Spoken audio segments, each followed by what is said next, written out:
here's a little bit about me. I'm Dr. Sharon Lamb-Hartman, and I've been doing leadership development for the past 25 years. We work in companies like Boeing and Quest and Dexcom and Virgin, GE, and also some small and mid-sized businesses as well. And so I've been an adjunct faculty member at Columbia University and the Center for Creative Leadership. And I actually was just asked this week to be one for UCLA's program on leadership mastery. So I'm going to start doing that program, and we'll be teaching one of the components of it in November. So I'm looking forward to that. Sharon, is that at the Anderson School or is that a different part of UCLA? I believe it is at the Anderson School, and I will confirm that because I just had the gentleman who's organizing it call me, and there's going to be 6 sessions, and I'm teaching one on the authenticity code that you're going to hear about today. And it's all about becoming a better leader. So it's 6 courses, and you get a certificate at the end of it. And I know companies pay for it, but I'll know more and be able to send it to you, Selwyn. All right, thank you. Absolutely. So I wrote a book called The Authenticity Code. It is a Wall Street Journal, USA Today best-selling book, and received an award from the Axiom Business Book Awards last year for the best business fable across the nation. So that's a little bit about me and our company. And Aaliyah Smith is on, and she is fabulous. She's our program coordinator and project manager, and she's an exceptional technology moderator. So she'll be doing technology moderation today. So my talk today is all about presenting yourself as a leader and becoming the leader you've always wanted to be. So as I mentioned, one of our key clients is Boeing, and I was asked to speak at a diversity summit for Boeing, and I ran a panel for leaders who had gone through our Authenticity Code program and the impact it had on their leadership. And so I'm going to play a video, it's just an audio sound of Marcus Cook, who's now the Senior Director of Contracts at the Boeing Company. And it's really talking about how the Authenticity Code helped him to present himself as a leader and step into that leader that he always wanted to be. Bottom line, I will never make a presentation in the same way again after taking this course. And it's interesting because when I have stepped into fully leveraging the tools of the presentation style as described in the course, it's clearly different than our typical presentations that we give at Boeing with, see a chart with a ton of data and bullets, all the way down the page. And I've actually gotten comments from folks who have taken the course afterwards to say, hey, good job in using EPPS and giving that presentation. But for me personally as a leader, I think as well, before the program, I really struggled with kind of what Dr. Morgan was talking about, how to bring my entire self to work. It can be a little difficult when you don't necessarily see a lot of people in senior leadership who look like you or who have similar life experiences that you have. And my leadership style is it's softer and more open than some of the senior leaders that I was initially exposed to in my career. And I really struggled with, am I going to have to be someone different in order to step into being a Boeing senior leader, which was a very strong desire of mine. And the program helped me understand, one, what my leadership style is, and 2, how to translate that fully into being a Boeing leader on a daily basis.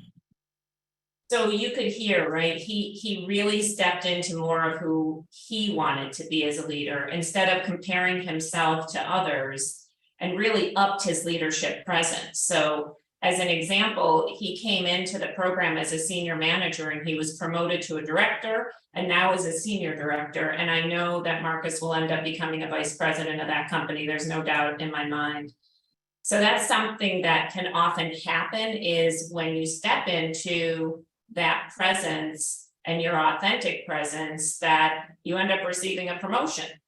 So whether you use what I share today for yourself or whether you use it for your team, it can really help people to land those dream jobs and kind of forge that career path that they most want. And we were seeing these types of results, and that's why I wrote the book, The Authenticity Code, because we were doing this program for quite a few years in a couple companies, and so many participants said, you should write a book on this because it could spread this knowledge through multiple companies. So that's really my purpose, is to, in writing the book, was to help it to reach a wider audience. And if you enjoy business parables, it's a quick read, and I designed it so it could be read on a plane, maybe from the East Coast to the West Coast. And then also in the back of the chapters are exercises, some of which we're going to do today. So really today, I want to share some of the key tools and concepts of the Authenticity Code to help present yourself as a leader, but these can also be used to help your team members present themselves as leaders and develop them into the leaders they were born to be as well. It will help to develop presence, achieve goals, also improve presentations, communication, and influence, increase that opportunity for promotion, and become that leader you've wanted to be. And my hope today is you'll take one of the tools that most speaks to you and to really help elevate your leadership presence to yet the next level. So I'll walk through a little bit of an overview of the Authenticity Code, which is your presence plus your audience plus your presentation equals your success. So that's something that we'll walk through, and at each component, I'll give you at least one tool.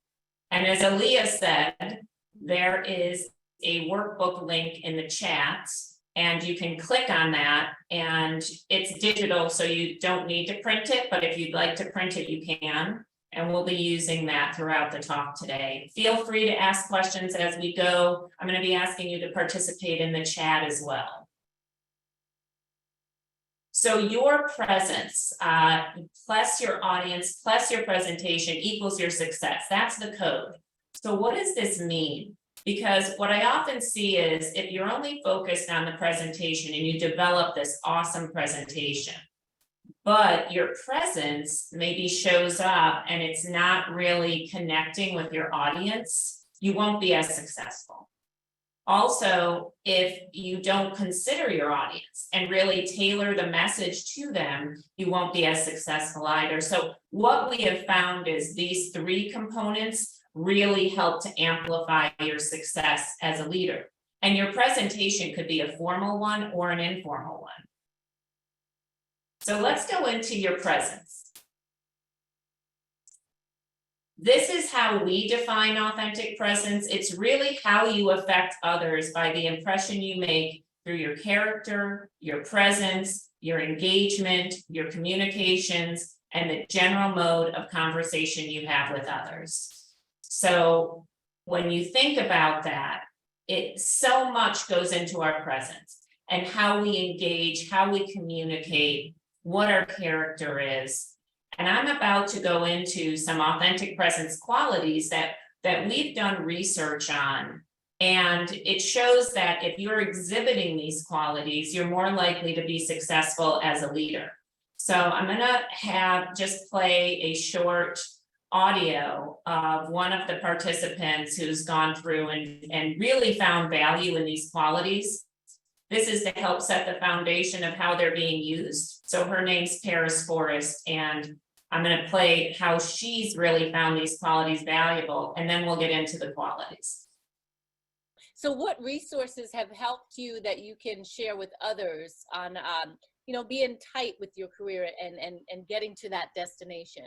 Yeah, absolutely. So I would say the one that probably jumps to mind first is an amazing training that is led by Dr. Sharon Lamb Hartman and her company Inside Out Learning, and it's called the Authenticity Code.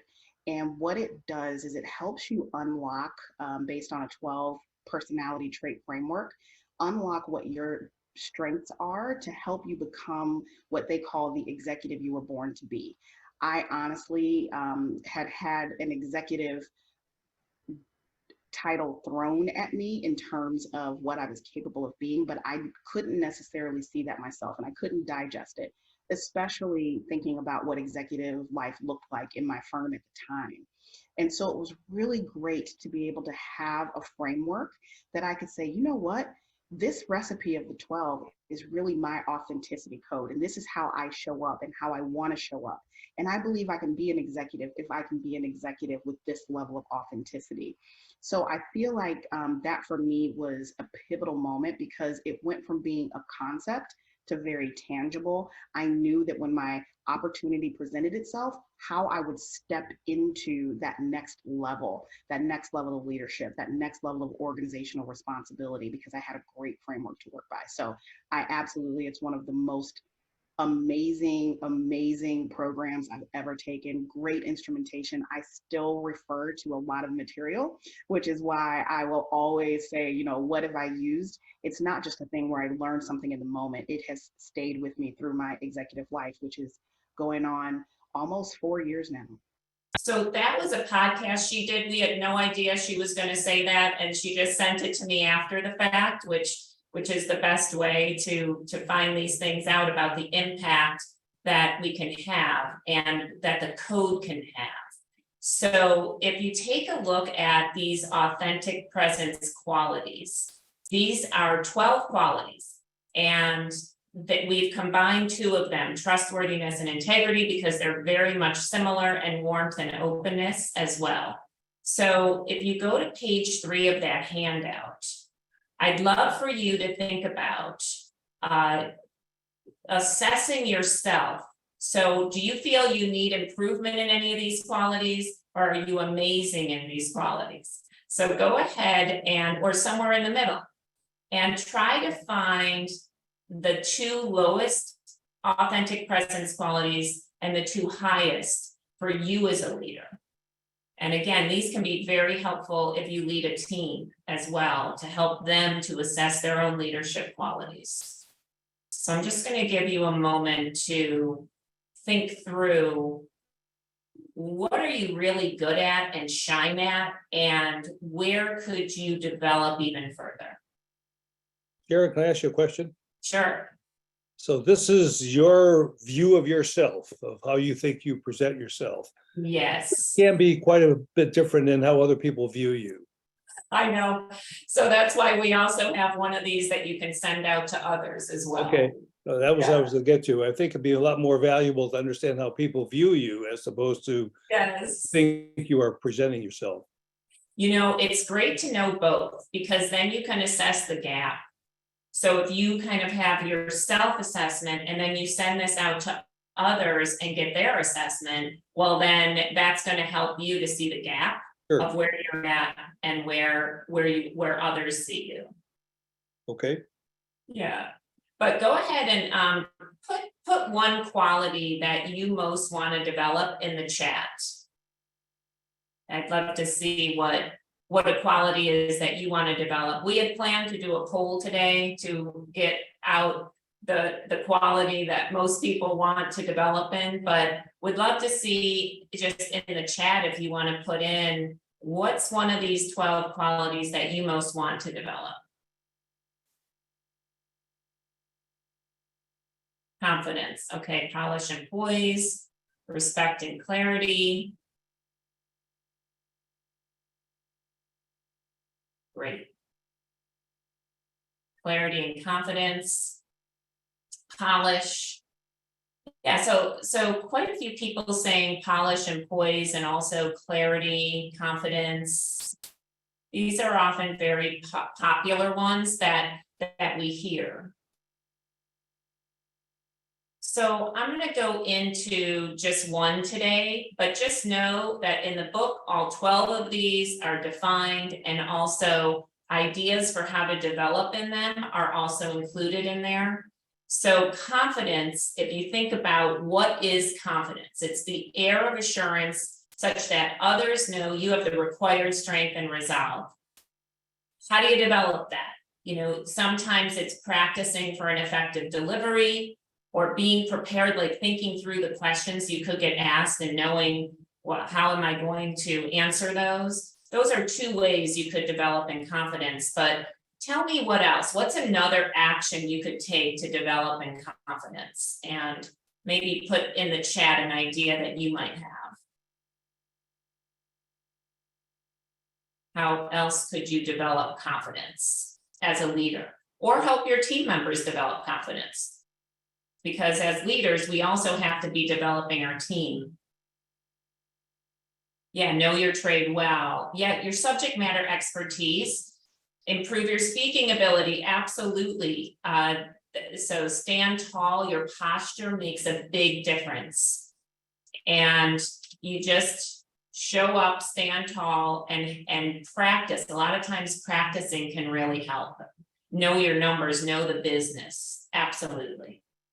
So these are examples of how you can develop even further in confidence. And what I'd like you to do is just take a moment, right? And just pick one of these for today that you want to grow in. And I think you'll see if you compare these qualities to your company's values or your company's competencies, you'll see a lot of overlap. So a lot of times we'll actually compare the qualities to leadership competencies or values inside of companies. So take an authentic presence quality that you most want to work on that you would put in the chat, and just come up with one idea for how you're going to grow in that area. And you can write that down or type it in on page 4. And that will help you to continue to grow in these qualities. And we found that when leaders are practicing these actively, you'll start to see a difference in your leadership. Or in your team, right? That if you share this information with your team. And if you want to share what you're writing down, like what's the one quality you're going to work on and what are you going to do? What's one behavior you're going to take to work on that? Feel free to type that in the chat as well, because it's very helpful for everyone to see this. Clarity, I'll tell you the formula for presentation success, which I'll share today, and also the style recognition assessment that I'll share today, really both of those help with becoming clearer in your communication.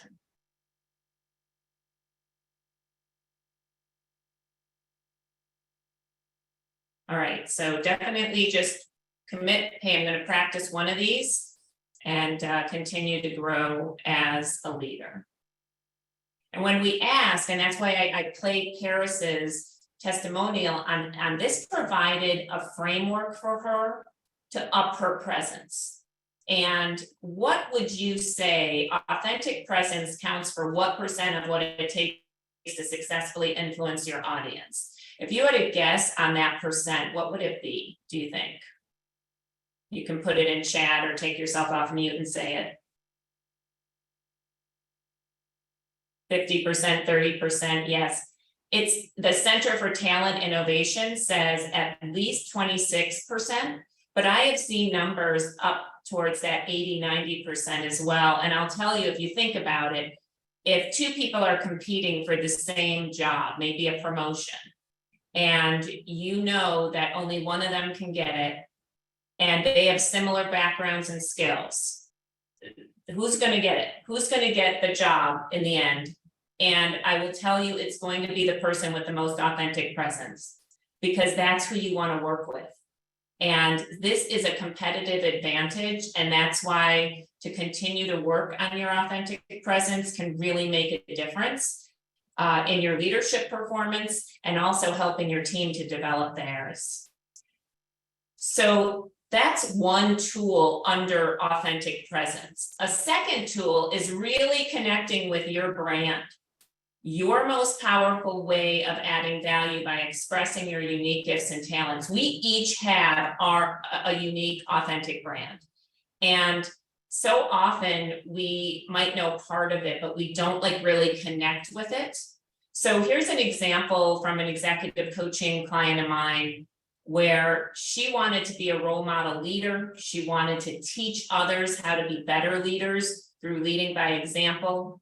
And she wanted to change how to interact without judging or becoming defensive. Now, this number 4 and 5 is really interesting. She wanted to give this, right, by meeting her commitments, understanding individual choices, and making wise decisions. So there's actually 10 questions you can go through that help you to define the authentic brand and your success criteria for living it. We're going to do 2 of those today, and we're going to do number 4 and 5, which is going to get you in touch with your greatest leadership gift to give. Because if you can start really connecting with that before important meetings or communications or presentations, it will really, really help in your leadership effectiveness. So one way of connecting with this is to, I'm sure you've all heard of Strengths Finder, and it's so important to know your leadership strengths. I want you to think about one thing that you know you have as a leadership strength that comes naturally to you. And this could be something like, for me, it's providing a safe environment for everyone to speak their truth. So that's why people feel safe opening up or putting conflict on the table or asking a difficult question. Inspiring people to give their 100% might be one, or setting a clear vision that many follow. How you know yours is that you have been told this over and over again in your life, like you are really good at this, and you get feedback continuously on that. So go ahead and write down on page 5, what is yours? What do you think is that one thing that you know you have as a leadership strength that just comes naturally to you? And you can also put it in the chat, because I'd love to see some of your strengths. Love it. Beth says, I build trust easily and encourage people to reach beyond their limits. Articulating the vision clearly is a challenge, right? Articulating it, yes, sometimes that can be a challenge. And so when you have that as a strength, that can be a great strength to give. Tito says, welcoming. So inspiring the team by giving clear direction. So I love that you're kind of searching right inside yourself for that greatest leadership strength, and to be able to be giving that, because we each have unique ones. And then on the other side is our greatest challenge. So at the Center for Creative Leadership, we did a lot of research, and we found that you have to look at both sides. You can't just look at the strengths, and you can't just look at the challenges. You have to look at both sides, because if you miss out one of those sides, you could end up derailing your career. So you could be only focused on strengths and you never look at your challenge, and all of a sudden it sneaks up on you and you could end up derailing your career. So what you want to think about is, now, what's your greatest challenge? One way of getting at that is, if you think about, what's one thing I most wish I would have received from authority figures growing up? And I know this sounds weird, but I've found that this is the fastest way to get to your greatest challenge. So you can think about coaches, teachers, parents, okay? And what's one thing that maybe you wanted to receive, but you didn't? That's a clue to your greatest challenge. So for me, it was seeing and celebrating my unique gifts and talents. I had great parents, but they didn't give me this one piece. And so this is nothing against the authority figures. This is really a clue to your greatest challenge, which, when you can transform that into your greatest gift, and that you actually start to give it instead of trying to receive it, your leadership transforms. So for many years, I was focused on trying to get other people to see and celebrate my unique gifts and talents. And when I started to give that in the world, right, I started to do my body of work. That's what this is all about. I mean, I'm helping people get in touch with their unique gifts and talents on a daily basis. So that is a real clue to your greatest challenge. So I'm seeing mentorship, speaking up, confidence, right? Listening to my point of view might be another one. So think about your greatest challenge, because when you can stop trying to receive it from out there and start to give it, it is amazing what happens in your leadership effectiveness. So I really promise you that, because your greatest strength plus your greatest challenge is your greatest leadership gift to give. And when you can connect with that before an important meeting or communication or presentation, then you're presenting and communicating from a real authentic place inside of you. And you'll start to notice that you're giving your greatest gift even in your personal life regularly. So for those who say mentorship, I bet you mentor people all the time in your personal life and in your business life. So when you combine the questions 4 and 5 together, the strength with your greatest challenge, that's your greatest gift to give as a leader. And I hope that today you kind of connected more with that, and would love to hear what your greatest gift is. So if anyone would like to share, you could raise your virtual hand, or you can put it in chat.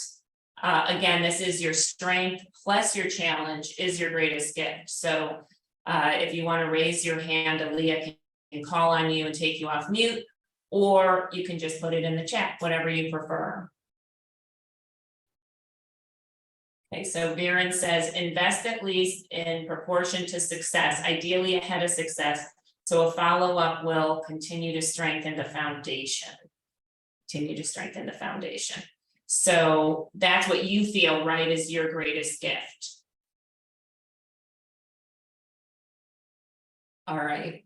And then we've got, I think I have the ability to put people at ease and make them feel that they're in a safe environment. Perfect. And that is such a valuable greatest gift.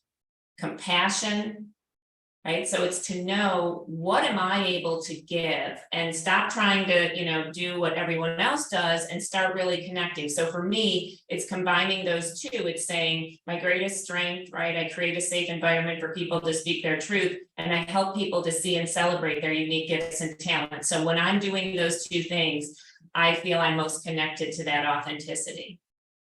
And what you can do is, before any important meeting, you can connect with that and practice demonstrating it, and notice if your level of fulfillment increases. If you want to go deeper and get the whole thing, it's in the book. The whole exercise is in the book, and you can actually, I highly recommend you do this with your team as well, because then they'll get in touch with their authentic brands and really be connected to that part of themselves. So Aaliyah, was there anyone who raised their hand? No, just some people are putting in chat, like Beth just said, to treat everyone as an individual. Yeah. Yeah, that's awesome. And listen sincerely. So I feel that you guys are connecting with this, and this is really your most powerful way of adding value, by expressing your unique gifts and talents for your chosen audience. So I added for your chosen audience because so often authenticity is just looked at as, oh, it's all about me. But you also, it's an authentic choice to choose to be in front of an audience. So you choose where to work, you choose who to speak with, you choose who to present to. And so that's an authentic choice also. And you want to best serve that audience. You want to best speak their language while maintaining your authenticity as well.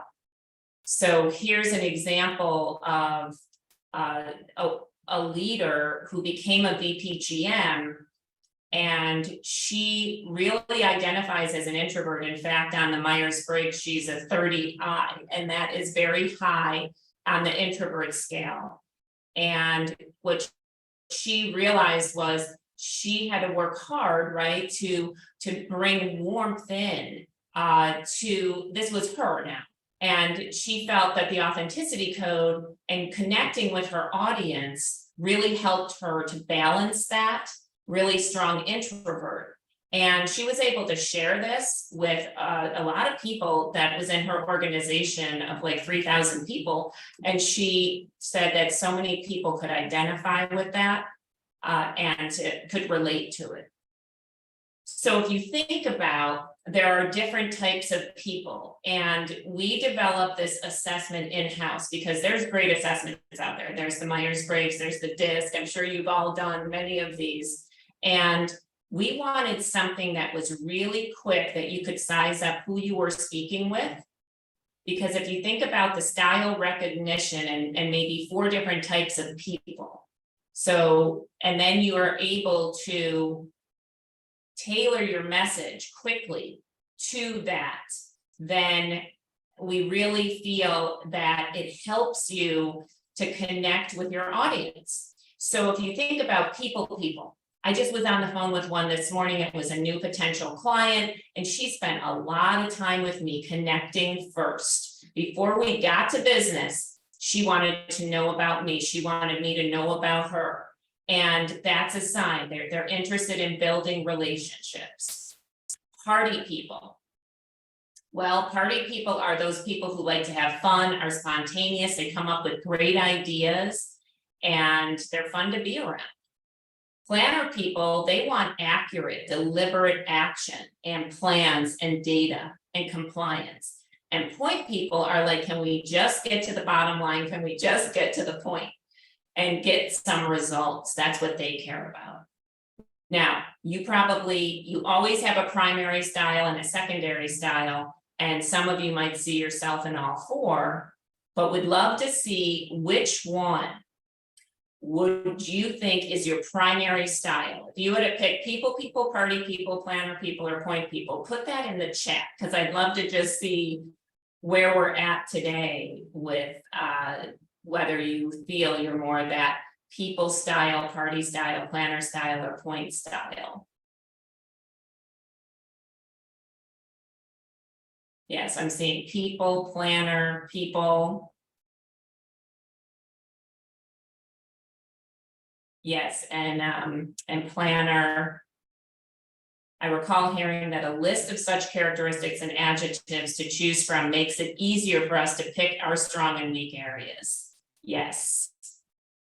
So I'm seeing, how many are you seeing, Aaliyah, would you say might be the majority out there today?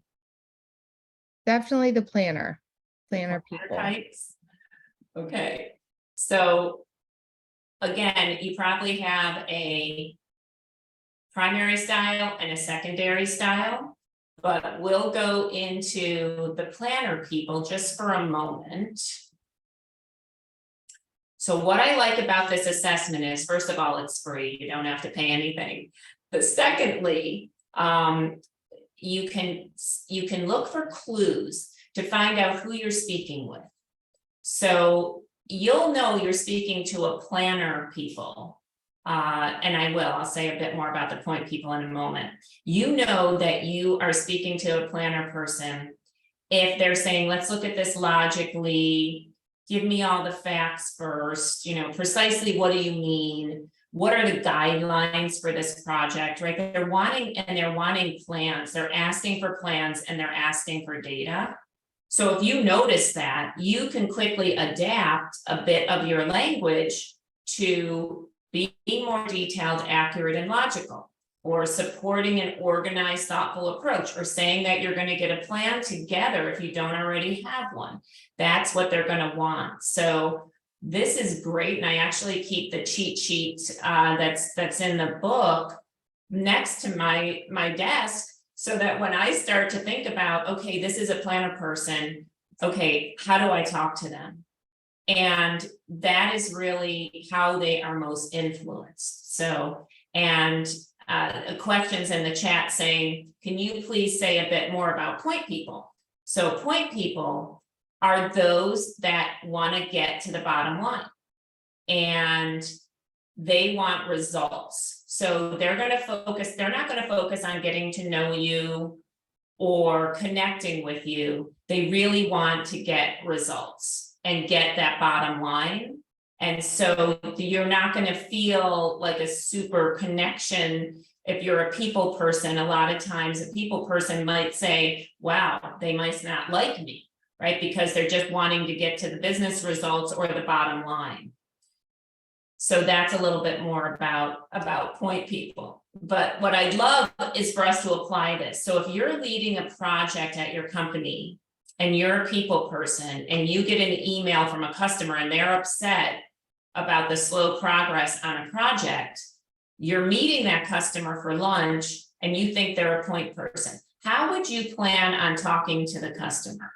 I'd love to know if anyone has any thoughts on that. You could either put it in chat, you could raise your virtual hand and Aaliyah will call on you. But if you know that the customer is a point person and you're a people person, how would you talk to them about being behind on a project? Any thoughts?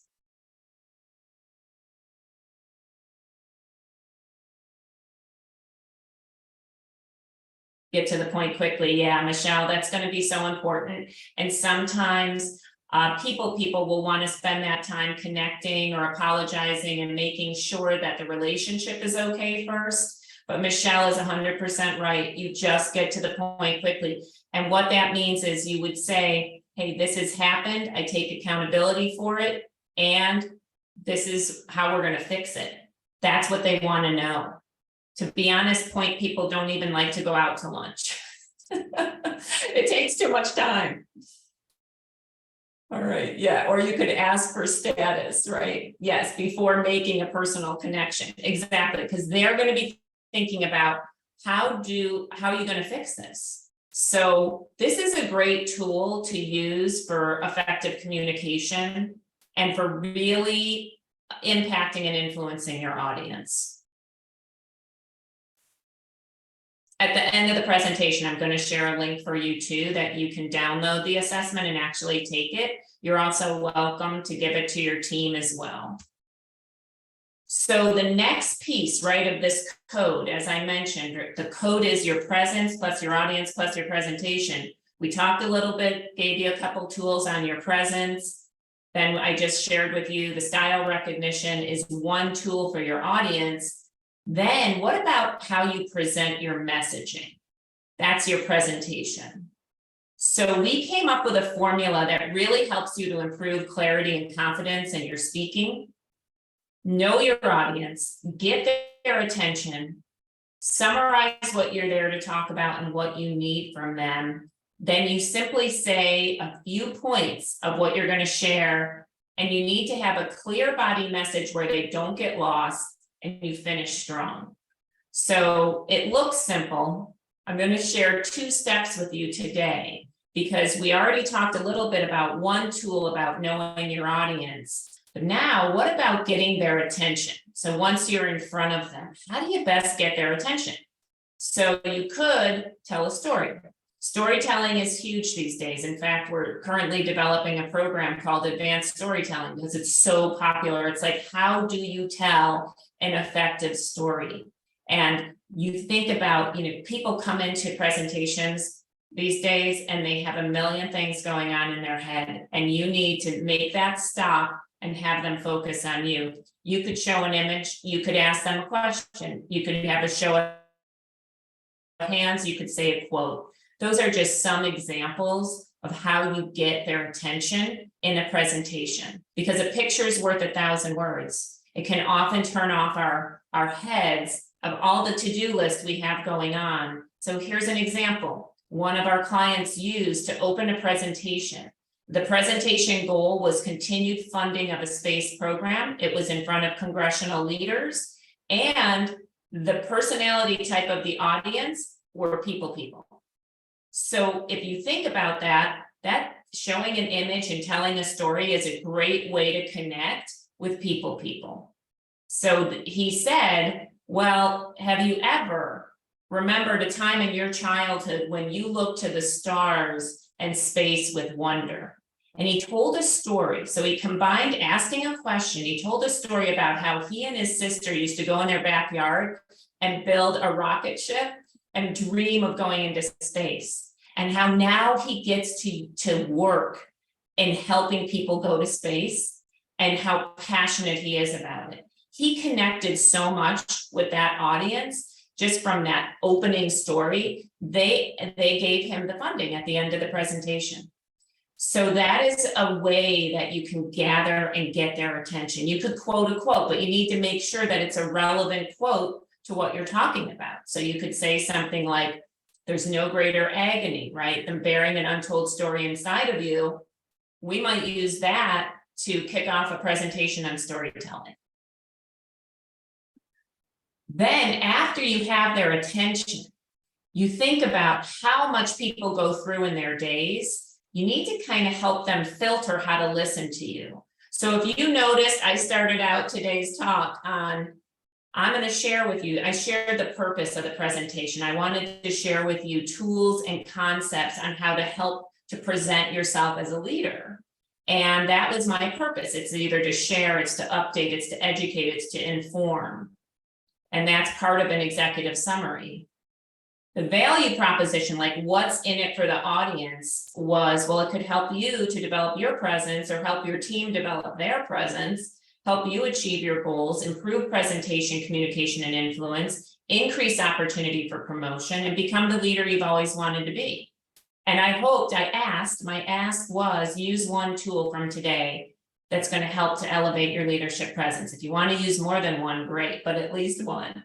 So this is an example of an effective executive summary. You can put this in writing if you're doing a written communication, or you can put it in on a slide like I did today, but it helps your audience know, what is she here to talk about? Why should I care? And what does she want from me at the end?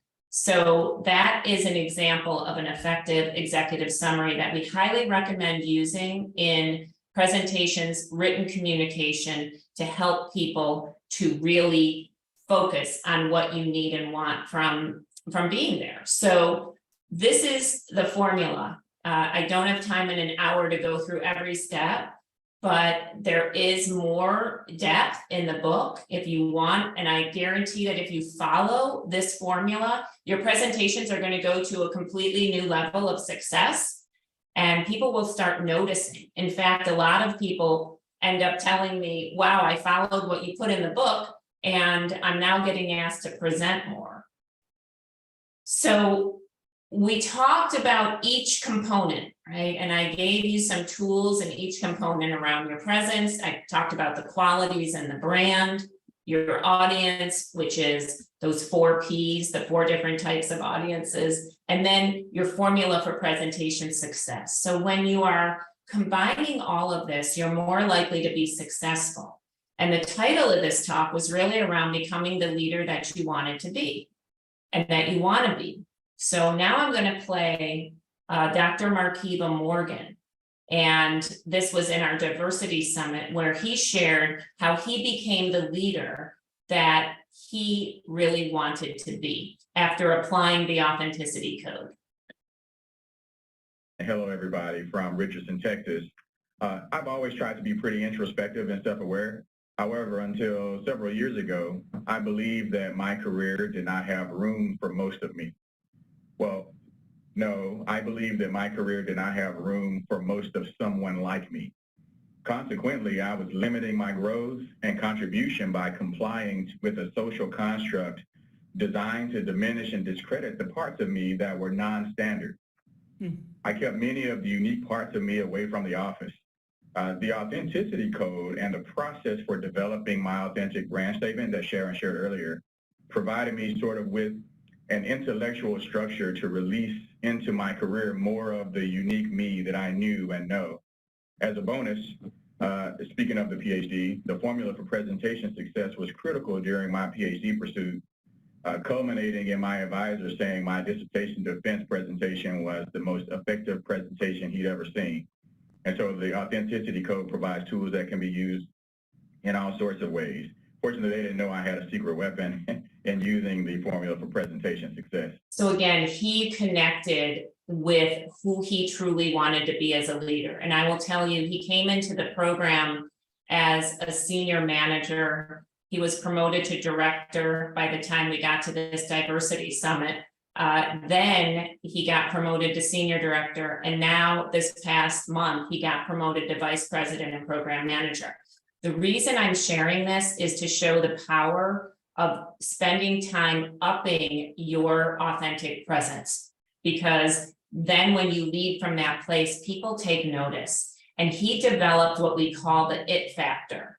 So it's really when someone walks into a room and you're like, wow, she or he or they have it going on. And we want to connect with them, and we want to, hear from them, and we want to listen to them. And these are some powerful people, right, that have the it factor. It's not just powerful people. I mean, we all have a certain degree of the it factor, and we want to keep working on that and developing it so that we have that charisma as a leader when you walk into a room. So I ask you, and I'll leave you with this, which is, what can the it factor do for you and your leadership effectiveness? If you think about going to your next level of the it factor, what could it do? So with that, I shared a bit about the code and would love to take any questions you may have. And if you're able to follow me on LinkedIn, would love to stay connected. We're always putting short videos on tips, on leadership, a couple times a week. And also that free style recognition assessment you can download. Would love to hear how it's working with your teams and how it's working with you.